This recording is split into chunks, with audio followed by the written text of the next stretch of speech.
আসসালামু আলাইকুম, সবাই কেমন আছেন? আশা করি ভালো আছেন। তো বন্ধুরা দেখেন, আমি আজকে খুব তাড়াতাড়ি আমার মেয়ের ক্লাসে চলে আসলাম, কারণ হচ্ছে আজকে ওর এক্সাম, মানে ফাইনাল এক্সাম। তো ও হচ্ছে একদম আমি আর আমার মেয়ে খুব তাড়াতাড়ি সবার আগে ক্লাসে এসে পৌঁছে তারপর সিটটা বের করলাম। কোথায় আছে ওর সিটটা, তো পেয়ে গেলাম অবশেষে।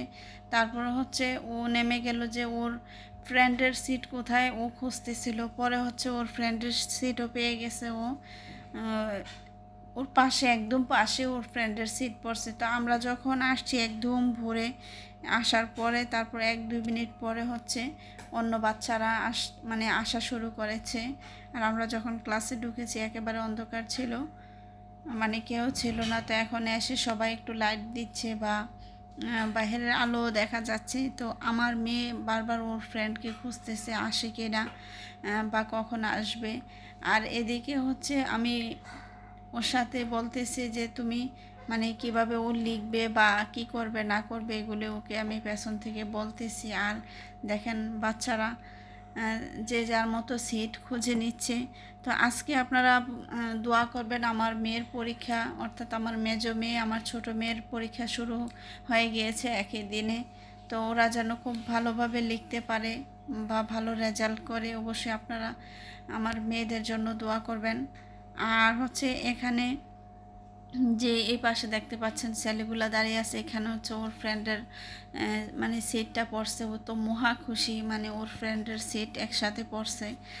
তো আমি ওকে বলতেছি ঠিক আছে, তোমার ফ্রেন্ড যেহেতু তোমার পাশে বসছে, তো ও যতই তুমি হঠাৎ করে যদি কোনো কিছু না পারো তাহলে ওকে জিজ্ঞাসা করার পরও তুমি লেখার পরও রিভিশন দিবা তোমার সব লেখাগুলো ঠিক আছে কি না। পরে বলে আচ্ছা। এই যে ওর ফ্রেন্ড আরেকটা ওর সাথে দেখা করলো। তো আসলে ওরা আজকে একটা বছরের মানে এই পরীক্ষা থেকে 1 বছরের ফাইনাল রেজাল্ট পাওয়া যাবে কখন, মানে সবাই পরীক্ষা দিতেছে কে কতটুকু ভালো করেছে বা খারাপ করেছে। তো এই জন্য আসলে গার্ডিয়ানরাও খুব বেশি যে মানে রিল্যাক্স আছে তা না, গার্ডিয়ানরাও খুব বেশি পেরেশানি করতেছে যে বাচ্চারা কেমন পরীক্ষা দিবে। তার ঊর্ধ্বে আমিও না, আমিও অনেক বেশি পেরেশানি করতেছি কি লিখবে কি লিখবে না। তো আলহামদুলিল্লাহ ও ভালোই লেখাপড়া, আলহামদুলিল্লাহ ভালোই রেজাল্ট করে। কিন্তু তারপর আমি একটু ভয়ে আছি হচ্ছে ও যখন করবে এই পরীক্ষা দিবে, ও হচ্ছে পারে কিন্তু ও ওয়ার্ড লেখার সময় একটু ভুল করে ফেলে, এটাই প্রবলেম। তো দেখা যাক, ইনশাল্লাহ আশা করি এটা ঠিক হয়ে যাবে। তার এদিকে দেখেন আমার মেয়ের কাণ্ড।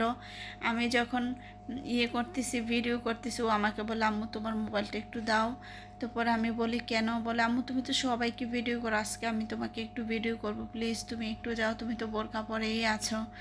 তো আচ্ছা, মেয়ের রিকোয়েস্ট আর ফালাই দিলাম না, ওটা পূরণ করে দিয়ে দিলাম। তো আমি বলছি আচ্ছা ঠিক আছে নাও। তো ওই যে আমি সামনে দেখেন ঢংমং করতেছি, কি করতেছি, মানে কি করব। আর ওকে আমি বলতেছি আর করো না, একটু দাঁড়িয়ে তারপর আবার বলতেছি আর করো না। আর ওদিক দিয়ে ও করতেছে। পরে আমি হচ্ছে এসে ওর থেকে মোবাইলটা নিয়েছি।